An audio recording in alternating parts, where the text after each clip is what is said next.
আজকে যে বিষয় নিয়ে আলোচনা করব, যাদের লিগামেন্টগুলো দুর্বল, জয়েন্টের ব্যথা, কি ভিটামিন খেলে, কি ওষুধ খেলে এই লিগামেন্টগুলো ভালো থাকবে, জয়েন্টের ব্যথা দূর করবে, সে সকল বিষয় নিয়ে আমার আজকে ভিডিওর টপিক থাকবে। অনেকে জয়েন্টের ব্যথা, অনেকে পরিশ্রম করার কারণে, হাঁটাচলা করার কারণে জয়েন্টে ব্যথা হতে পারে, হাঁটুর মালার ব্যথা হতে পারে, মাজায় ব্যথা হতে পারে, হাতের কবজির ভিতরে ব্যথা হতে পারে। এই জয়েন্টগুলোকে ব্যথাকে দূর করার জন্য আপনাদের কি কি ওষুধ খাওয়া লাগবে সে সকল বিষয় নিয়ে আলোচনা করব, এবং তাৎক্ষণিক ব্যথার ওষুধ কি খেলে যেটা কিডনির কোনো ক্ষতি করে না, সেই ধরনের ব্যথার ওষুধ কী খাবেন সে বিষয়ে নিয়ে আলোচনা করব। অবশ্যই ভিডিওটি সম্পূর্ণ দেখবেন।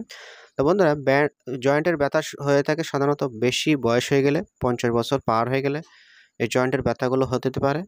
এখন বর্তমানে 40 বছর পার হতে না হতে তাদের জয়েন্টের ব্যথাগুলো শুরু হচ্ছে। এর কারণ হচ্ছে তার শরীরে ভিটামিন ডি এবং ক্যালসিয়ামের অভাবের কারণে এটা হয়ে থাকে। ভিটামিন ডি এবং ক্যালসিয়াম যদি আপনার শরীরে পর্যাপ্ত পরিমাণে থাকে তাহলে আপনার লিগামেন্টগুলো ভালো থাকবে, জয়েন্টগুলো সুস্থ থাকবে। পাশাপাশি কার্টিলেজগুলো আপনাকে সুস্থ রাখতে হলে গ্লুকোসামিন এগুলো খেতে পারেন। গ্লুকোসামিন আপনার কার্টিলেজগুলো ভালো রাখতে পারে, জয়েন্টগুলো সুস্থ রাখে।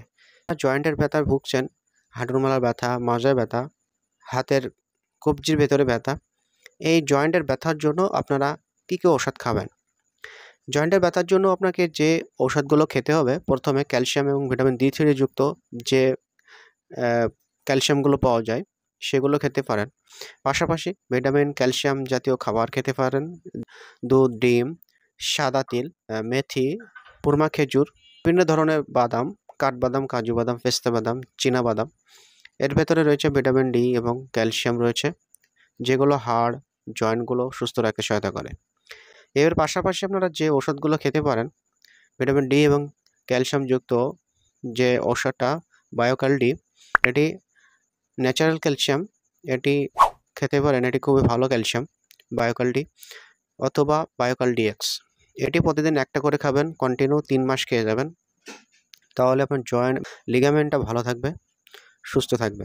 যদি বেশি ব্যথা হয় তাহলে অবশ্যই রেস্টে থাকবেন। আর ব্যথা বেশি হলে যে ব্যথার ওষুধটা আপনারা খেতে পারেন, প্যারাসিটামল, এটি সম্পূর্ণ নিরাপদ একটি ব্যথানাশক ঔষধ যা কিডনির ক্ষতি করে না। প্যারাসিটামল ট্যাবলেট আপনারা সকালে একটা, দুপুরে একটা, রাতে একটা করে খেতে পারেন যদি ব্যথা বেশি হয়, অথবা ব্যথা যদি না থাকে তাহলে খাওয়ার দরকার নাই।